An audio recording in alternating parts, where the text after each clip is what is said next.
he was insisting, so much only now emerging from the years spent in Nice. It was true he had not died in battle. It was the Spanish flu that had taken him off 2 days before the armistice was signed. But he had been trepanned for shrapnel wounds, and that must have weakened his resistance. He could certainly have been honoured as one mort pour la patrie, and indeed was, in the street named after him, and by the tombstone in Père Lachaise. He had said this already, more than once, and no one now was paying attention. He looked to Max, whose knowledge of Apollinaire was limited, for agreement, for confirmation, and Max nodded and tried to look keen. "Sure, yes. He's one of our 8. That's almost certain, I think. And yes, the Nice years especially." Sylvie stood beside him at the desk.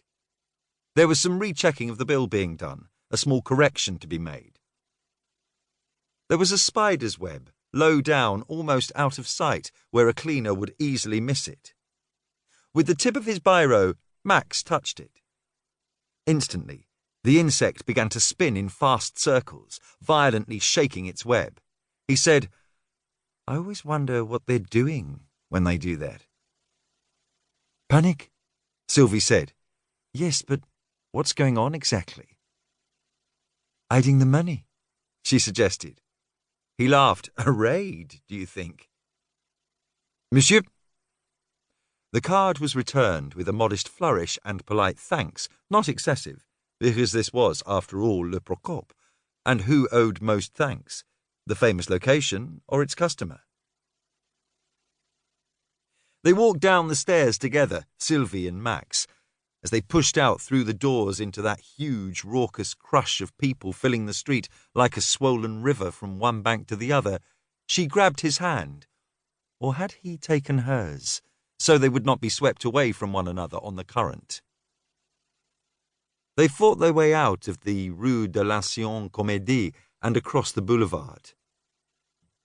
She was leading the way now, and he followed, veering right, battered by the racket, the kinds of noise changing from moment to moment. He was uncertain now where they were going, and didn't care, so long as his hand was in hers. When she stopped, he thought he recognised they were in the Rue de Vaugirard.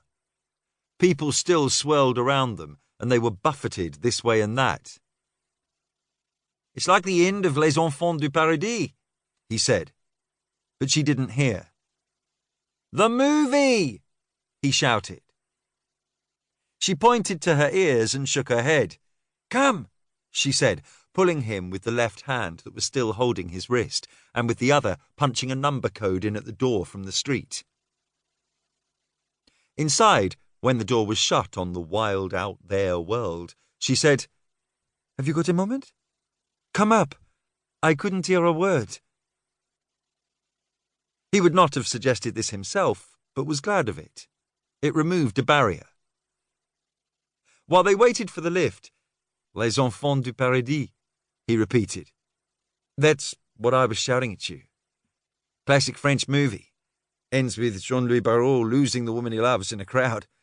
I'm probably telling you something you know." "Garons!" she wailed, imitating Barrault's lament. "Garons!" Oh, so she had been listening. And of course she knew the movie. How could she not? Sylvie smiled at him as the cage cranked down to them. The doors opened. As they entered the small space, he thought of asking whether there was a man in her life, but it was one of those thoughts rejected before spoken. She would probably answer, of course, or always, leaving him no better informed and mildly punished for being the predictable male in a Paris lift. And she would not need to ask if he had a wife, because she would know from talk in the department that there was one, of long standing, French, that they were somewhat estranged, Max's own description of their present arrangement, and that there were 2 children. On the other hand, maybe she had heard nothing, had not been interested enough even to inquire. In the past few days, the beautiful, clever, intuitive, as she seemed to him, Sylvie